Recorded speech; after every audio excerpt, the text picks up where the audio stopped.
দারুণ স্বাদের রেসিপি একটা। আজকের রেসিপি হবে আমার মিষ্টি কুমড়া দিয়া ডিম। তো এখন আমি মিষ্টি কুমড়াটা কাটটা নেব পিস পিস করে। আমার যেতটুকু লাগবে এতটুকু কাটটা নিয়েছি। তা আমরা মানুষ কম, দুজন মানুষ, তা আমরা একটুকুই চলবো। ডিম ডিম দুটো এখন আমি বাচ্চা নেব পাড়াইয়া। তেলটা গরম করে নিয়েছি, ডিম ভাজি করবো। ডিমটা দিয়ে দিলাম। ডিমটা এখন ডিমটা ডাইকে বাজি করে না, ওষুধও জমে গেছে। তো এখন উল্টাইতে কোনো সমস্যা নাই, সুন্দর মতন উল্টালাম দেব।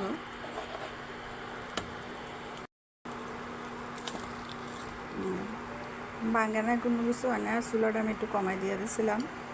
কত সুন্দর আস্তে আস্তে করে বাজি করে নিলাম। আর ডাইকে বাজি করলে সুন্দর হয়, ডিমটা চারিদিকটা সমান থাকে। ডিমটা বাজি করে আমি পিস পিস করে নিয়ে নিছি।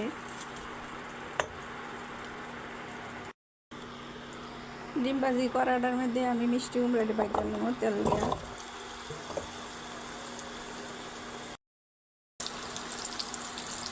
বাজিয়ে গেছে কুমড়াটা, এখন আমি উড়াই নেব।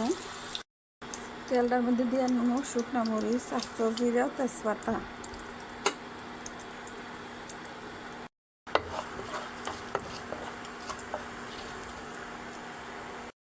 এখন দিয়ে দিব আমি পেঁয়াজ কুচি, রসুন বাটা, আদা বাটা।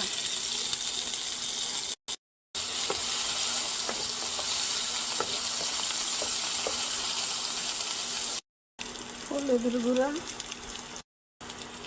মরিচের গুঁড়া, লবণ, একটু পানি দেবেন।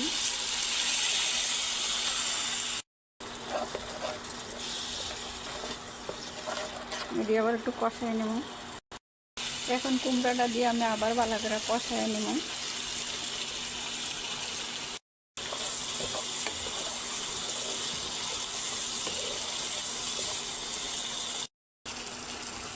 কষানো শেষ, এখন আমি একটু পানিটা দিয়ে দেব।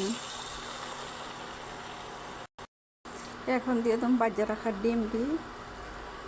ডিমটি দিয়ে আমি অনেক ডাক্কা দেব। ডিমটি দিয়ে নিলাম। যে আমি এখন একটু জিরার ফাঁকি দিয়ে দেবো, জিরার ফাঁকিটা দিয়ে তারপরে ডাক্কা দেবো। আমার আজকে বড় ভিডিওর দরকার, তাই আমি বড় ভিডিও বানাইছি। এখন কটা কাঁচামরিচও দিয়ে দিলাম।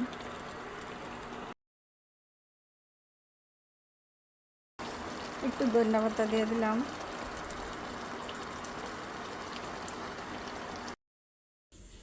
রান্না শেষে ওটা ভালো লাগে ফেসবুকে লাইক কমেন্ট ফলো দিয়ে দেন, আর ইউটিউবে সাবস্ক্রাইব করে দেন।